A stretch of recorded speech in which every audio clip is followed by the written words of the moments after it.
I'm going to explain a topic that may be hard for our viewers and subscribers to understand. This is not an insult to their intelligence, nor is it me claiming any position of superiority, but it is a topic that bears discussion for the sake of understanding on the heels of Gemma's last video, Conditioned to Conflict.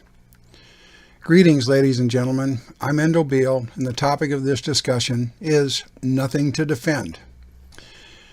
What I'm going to attempt to explain in this video is going to be hard for many to accept because the idea is so utterly foreign to presumed human nature as it functions under the habits of the Hapim virus. I am going to offer what I think are working examples to support my contention, and I leave it up to the viewers to decide for themselves whether they find relevance in these observations or not. As I reported in the Energetic War Against Humanity, the 6,000-year war against human cognitive advancement, the Hapim virus was a mimic virus. The virus cells, in and of themselves, had no personality beyond their instinct to mimic and steal the personality and energies of their human hosts, and to work as a hive collective, not that different than cancer cells all grouping together and ultimately taking over the human body host environment. The difference between the Hapim virus and cancer is that the virus wanted to keep its host alive as a perpetual energetic food supply, whereas the cancer only cared about replicating itself until it killed the host.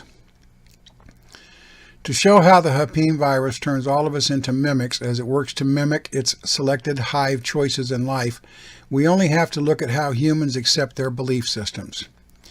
We first see this Hapim hive mimicking behavior outside the family environment when we enter the school system and kids start gravitating into certain cliques.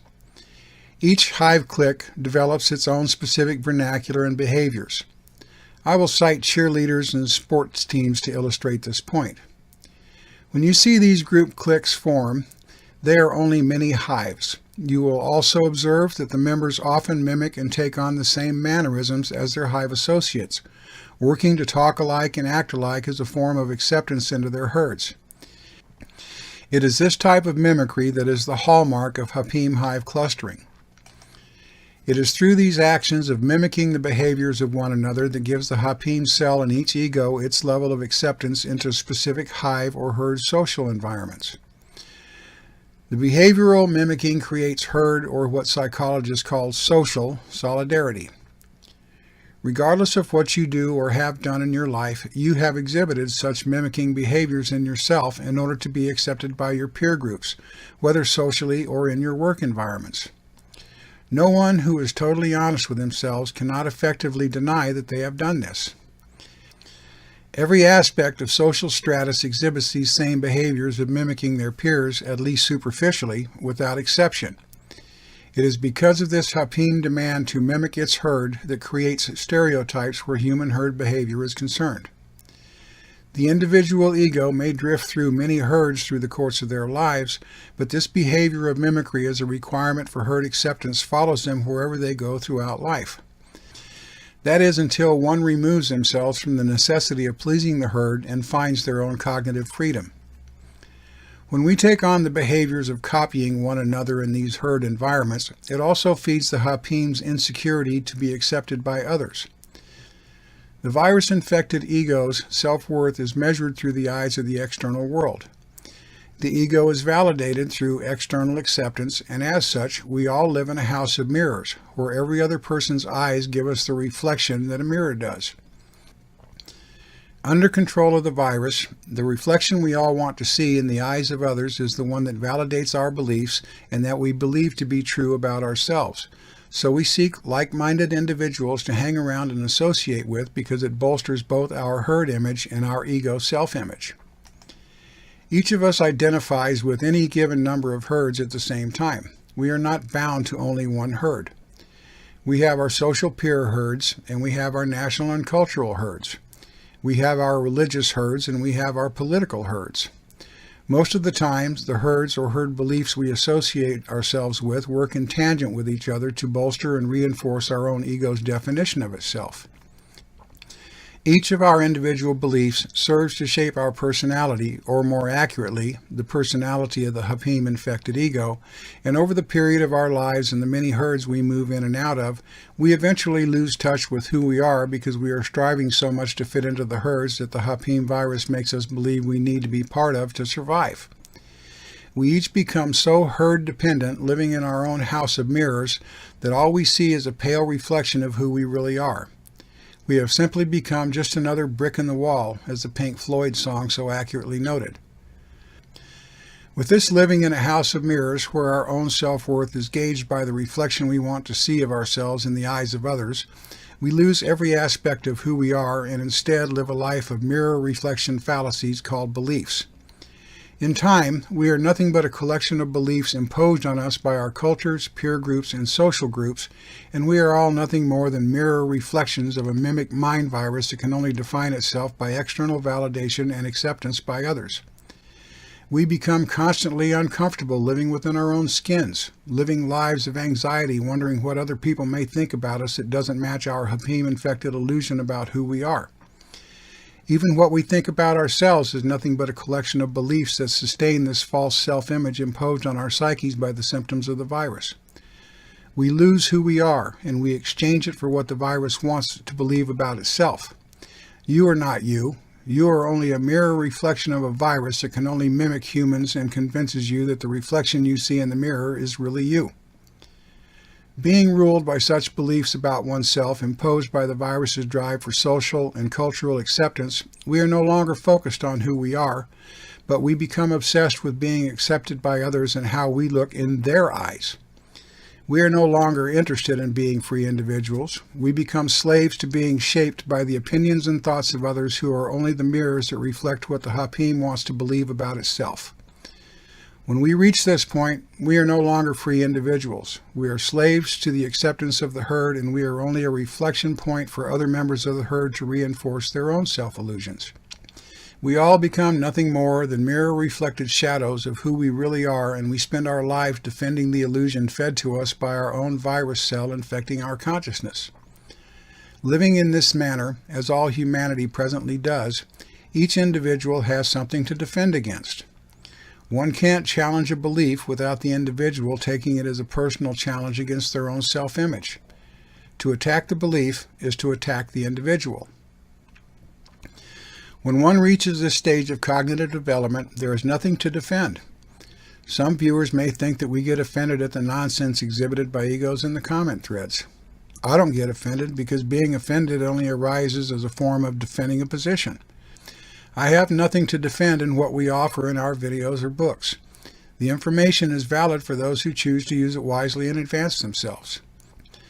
Those we know and have worked with have seen the value in the information. Whether you get it or not is not my concern. Naturally, we would like to see people advance themselves beyond the system of Hapim control, but if they choose not to, that is their problem, not mine.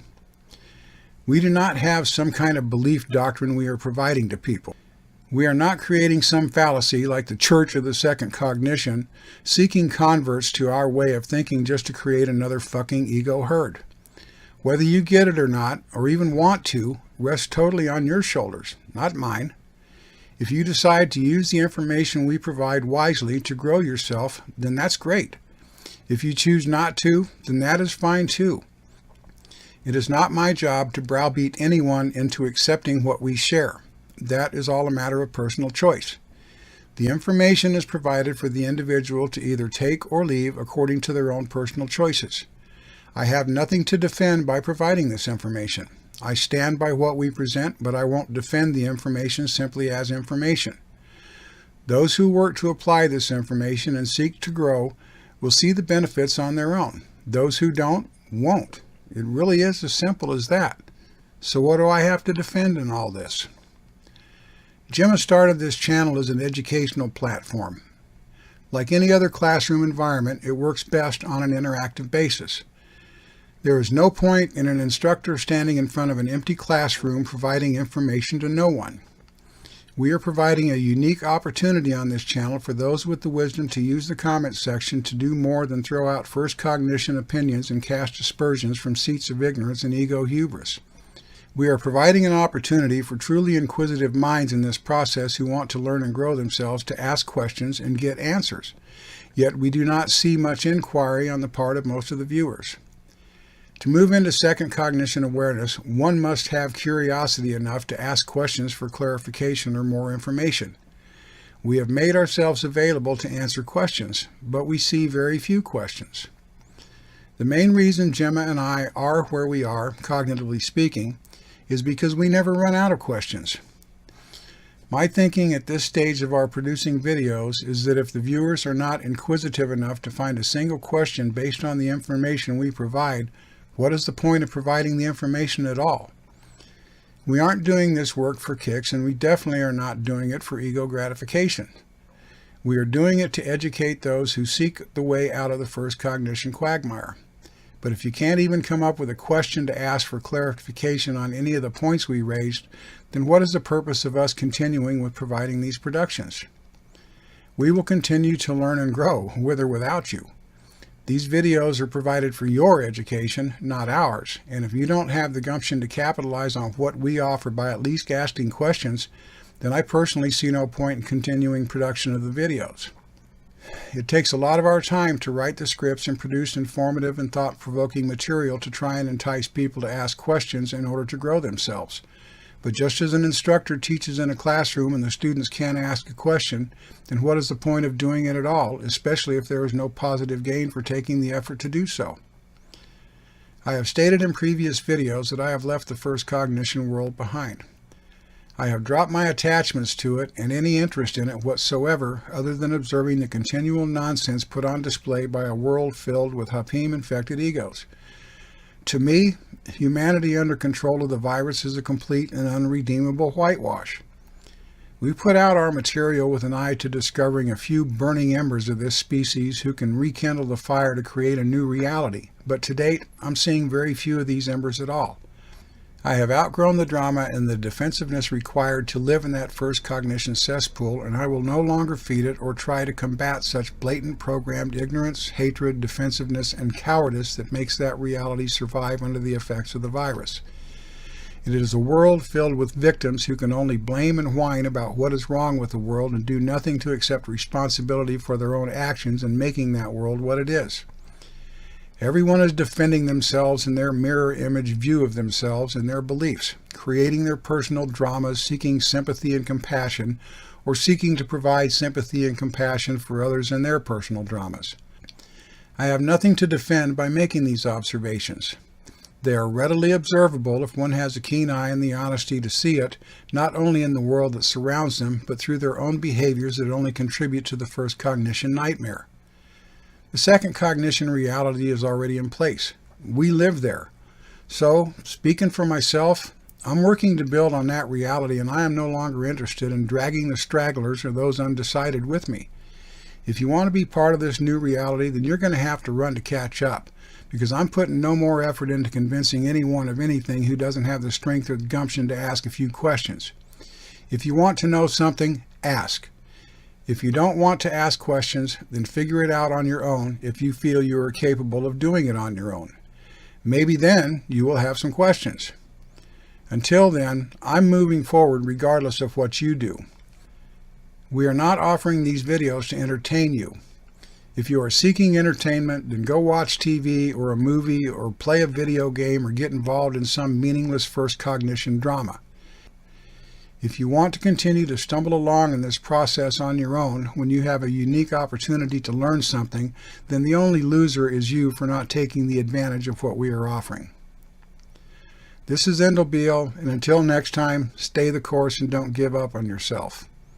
As for me, I'll be holding the door open for those with inquiring minds and the gumption to ask questions.